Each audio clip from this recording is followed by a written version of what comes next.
Oh, yeah. What is up, Sauce Nation?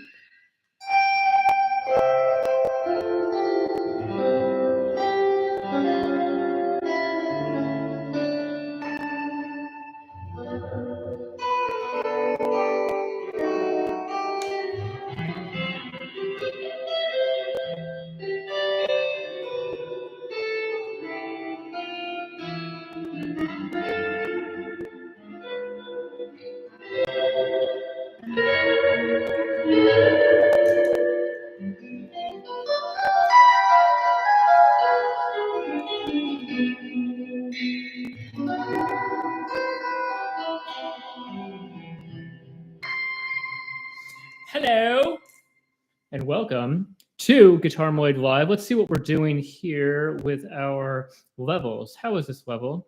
Screen share. I can do screen share. Screen share. Can I do screen share? Open, yes. Security password. Allow. Oh. Okay. I have to quit and reopen. Okay. It looks like that's going to work. Oh, I'm very excited if that does in fact work. Window. Okay. Well, I guess it's going to have to wait until next time. But in either case, that makes me feel all powerful.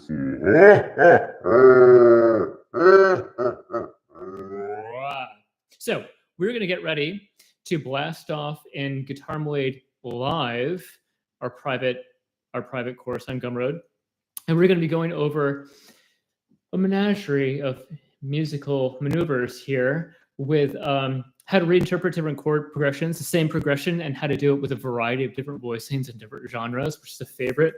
You know, do you really know music well enough if you can't do that? For example, like, can you play C, F, G? Can you play a C, F, G like this? Can you play C like...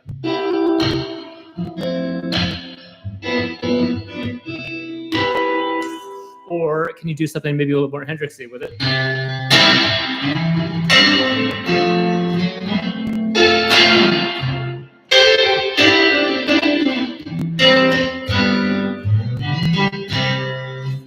And the point isn't that any of those are the most incredible thing you've ever heard. It's just, do you know music well enough and your guitar well enough to basically, do it instantaneously? So that's something to be aware of. What else do we have in here? I haven't done a YouTube Live in forever. This is a nice setup here. So I'm excited that I am actually going to be able to screen share with you once I allow permission and restart this. But let's talk about what else we're going to be going over in Guitarmalade land today. We posted the question, would you rather, if you had to keep one, sell one, smash one, and we had a Les Paul Supreme, a Relic Fender Strat Custom Shop, and a 9-string Stenberg, and it looks like most people have voted to sell the Les Paul, keep the Strat, and smash the Strandenberg, which is not the right decision because the Strandenberg is about $9,000, the Strat is about $6,000, and the Les Paul Supreme is about $3,000-ish. So it may seem like a Les Paul is the more expensive of them, but either way, smashing a guitar is generally no bueno. Talking about some people experience instant karma more than others, and the one time I smashed a guitar, maybe it's happened more than that, but in memory, I smashed a guitar for a Guitarmalade episode. And I cut the absolute SHITTTTT out of my hand. The strings, excess strings on the tuning post here, completely, the impact, it just drove them into the palm of my hand. And I had this ugly looking like puncture wound in the palm of my hand. It was like a stigmata or something. Anyway, so we should not be smashing guitars, but it's fun to think about. Keep one, sell one, smash one is a fun little game to play. Last week in Guitarmalade Live on Zoom, or Zoom group lesson, we talked about a few things, one of which was how to make money with the guitar. Another thing was not only how to play faster and elevate your technique, but also how to use those like higher octane licks, if you will, in your solos, and how to have like a sequential stepwise approach to one, learning the lick, and two, using it in the solos. Like, where are you in here? How do you step from one to the other? What kind of like granular steps do you need? So we covered that. And what else did we cover? It is Memorial Day weekend. And I'm very excited about Memorial Day weekend. For me, Memorial Day weekend always reminds me of going to Lime Rock Park with my dad and my cousins and whomever else wanted to join. Some incredible experiences there. I offered to play the national anthem there, and I don't know for what reason it didn't work out. They who were interested, and it didn't work out. I can't remember why, but I think the reason I had that in my mind is I just played Supercross, and at the time this was about to happen, I think I'd also played Supercross, and I was like ready to do it. Anytime you can marry your, well, is it, which one is which? Which one is the passion and which one is the career? But they don't, your passion and your work, which I guess we're doing today. It's a fun thing. So Memorial Day weekend always reminds me of Lime Rock Park in Lakeville, Connecticut, bucolic, humid Lakeville, Connecticut, mosquito-ridden Lakeville, Connecticut.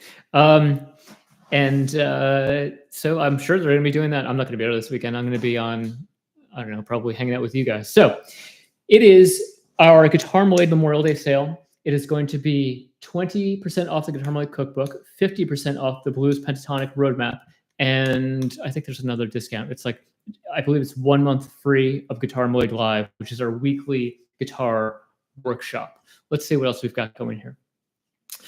Other questions that people have asked would be, oh, Chordly, right. So Chordly, are you ready for Chordly?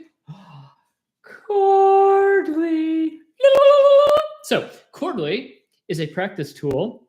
This is the paid sponsorship portion of Guitarmalade Live today. And I have to jump in a couple minutes because I actually have our like main meeting in a few minutes. But Chordly is a practice tool for beginners who want to practice and have to travel, or want to practice in little breaks at work or some such in between Zoom calls and YouTube live streams. But it's basically a way to practice your chord transitions. They have a website, jamfastguitar.com, and if you use the code Guitarmalade, you'll get 20% off Chordly. But it comes with a warm-up that I wrote for Chordly called Guitarmalade's Winning Warm-Up, and it basically takes you through different major scales and chord transitions and chord progressions, as well as finger exercises. So it's a great way to work on your chord, not only your chord transitions, but also your dexterity. So if you were interested in something like that, if you travel a lot with a guitar, this might be something for you. It actually substantially could be a WEAPON. I don't know what I can't say. What can I and can I not say online? There are like a bunch of words. I feel like it's, 1984 or something here. Probably can't say that. Which one? 1984, Animal Farm? Animal Farm, 1984, Brave New World. They all like blend together for me. 1984 was pretty like crusty, right? Like the vibe of that book was very like dark and crusty. And I just remember when I think about Caged, the Caged system, CAGED, one, like the main reason I hate the Caged system, one, it's like a step away from a purely musical way of understanding, chords and this kind of thing. It has utility, but when I think Caged, I think of that scene in 1984 when the guy who is phobic of rats has rats in like a circular spherical cage around his head, and he's just like losing his mind. Anyway, when I think Caged, I think of that, and I don't want to think of either of those things. So happy Memorial Day to you, whether you're up at Lime Rock Park or driving to Lime Rock Park or are enjoying Guitarmalade's sale and assorted other, celebratory sales in the wider world, or if you are, playing gigs or playing in your bedroom. Happy Memorial Day to everyone. And I will see you next time. Time for the Insiders Club. I will see you. Have a good day.